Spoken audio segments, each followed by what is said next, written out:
And now each night, I count the stars. And each night I get the same number.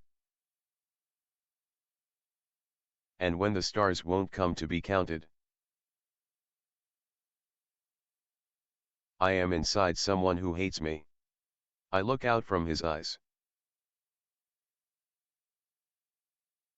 There is no justice in America, but it is the fight for justice that sustains you. The word art is something the West has never understood. Art is supposed to be a part of a community.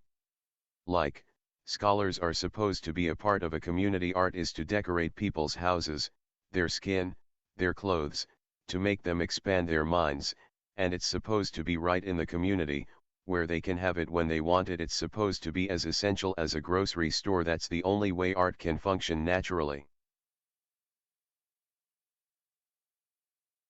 A system that warehouses people is not the cure for social ills. The artist's role is to raise the consciousness of the people, to make them understand life, the world, and themselves more completely. That's how I see it. Otherwise, I don't know why you do it. What is lost because it is most precious? What is most precious because it is lost? And love is an evil word. Turn it backward/see, see what I mean? An evil word.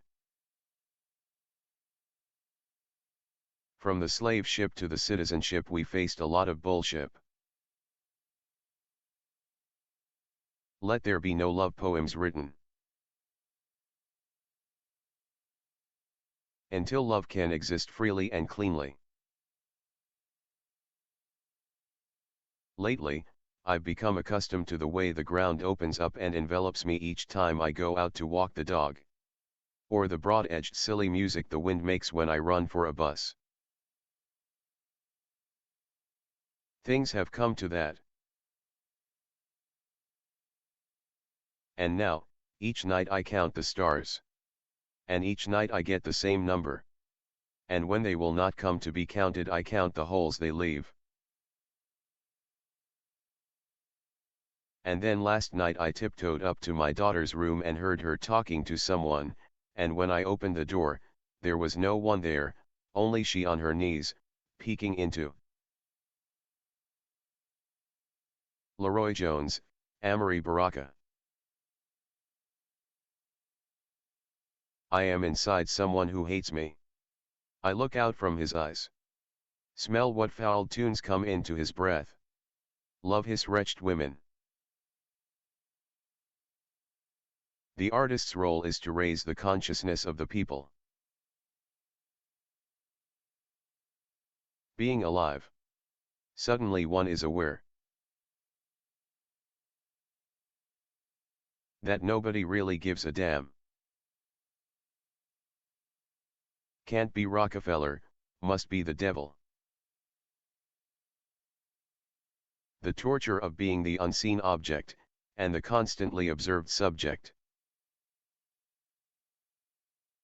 The artist's role is to raise the consciousness of the people, to make them understand life, the world, and themselves more completely. Children of the cosmos never say goodbye, only minor interruptions appear like small forevers. Only time when we must communicate with the vibrations of desperate souls, and then it's morning again, and the sun steps out from hiding, and our world glistens. Spectrums flash and fade, streaks of purple and orange shot with solar. Our voices ripple and prance, our bodies glow like stars and melt, transformed and reformed into compressed constellations that will continue to continue. Yet we are only children of the cosmos. All cultures learn from each other. The problem is that if the Beatles tell me that they learned everything they know from Blind Willie, I want to know why Blind Willie is still running an elevator in Jackson, Mississippi. Thought is more important than art. To revere art and have no understanding of the process that forces it into existence, is finally not even to understand what art is. We take unholy risks to prove we are what we cannot be. For instance, I am not even crazy. Hunting is not those heads on the wall. Amiri Baraka, the fiction of Leroy Jones / Amiri Baraka. I am a mean, hungry, sore head. Do I have the capacity for grace? To arise one smoking spring. But this also is part of my charm. A maudlin nostalgia that comes unlike terrible thoughts about death. Amiri Baraka, Somebody Blew Up America and Other Poems. All the lovely things I've known have disappeared. I have all my pubic hair and am lonely. There is probably no such place as Battle Creek, Michigan. Born in Newark, New Jersey, the United States, October 07, 1934. Died January 9, 2014. Genres are poetry, theater, nonfiction.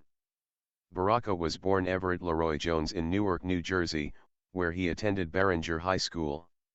His father, Coit Leverett Jones, worked as a postal supervisor and lift operator. His mother, Anna Lois, née Russ, was a social worker. In 1967 he adopted the African name Imamu Amir Baraka, which he later changed to Amiri Baraka. The universities where he studied were Rutgers, Columbia, and Howard universities, leaving without a degree, and the New School for Social Research. He won a scholarship to Rutgers University in 1951, but a continuing sense of cultural dislocation prompted him to transfer in 1952 to Howard University. His major fields of study were philosophy and religion. Baraka also served 3 years in the U.S. Air Force as a gunner. Baraka continued his studies of comparative literature at Columbia University. After an anonymous letter to his commanding officer accusing him of being a communist led to the discovery of Soviet writings, Baraka was put on gardening duty and given a dishonorable discharge for violation of his oath of duty. The same year, he moved to Greenwich Village, working initially in a warehouse for music records. His interest in jazz began in this period. At the same time he came into contact with Beat, Black Mountain College and New York School poets. In 1958 he married Hetty Cohen and founded Totem Press, which published such Beat Generation icons as Jack Kerouac and Allen Ginsberg. Baraka visited Cuba in July 1960 with a Fair Play for Cuba committee delegation and reported his impressions in his essay Cuba Libre. He had begun to be a politically active artist. In 1961 a first book of poems, preface to a 20-volume suicide note, was published, followed in 1963 by Blues People, Negro Music in White America, to this day one of the most influential volumes of jazz criticism, especially in regard to the then beginning free jazz movement. His acclaimed controversial play Dutchman premiered in 1964 and received an Obie Award the same year. After the assassination of Malcolm X, 1965, Baraka left his wife and their 2 children and moved to Harlem. His revolutionary and now anti-Semitic poetry became controversial. In 1966, Baraka married his second wife, Sylvia Robinson, who later adopted the name Amina Baraka. In 1967 he lectured at San Francisco State University. In 1968, he was arrested in Newark for allegedly carrying an illegal weapon and resisting arrest during the 1967 Newark riots, and was subsequently sentenced to 3 years in prison. Shortly afterward an appeals court reversed the sentence based on his defense by attorney, Raymond A. Brown. That same year his second book of jazz criticism, Black Music, came out, a collection of previously published music journalism, including the seminal Apple Corps columns from Downbeat magazine. In the late 1960s and early 1970s, Baraka courted controversy by penning some strongly anti-Jewish poems and articles, similar to the stance at that time of the Nation of Islam.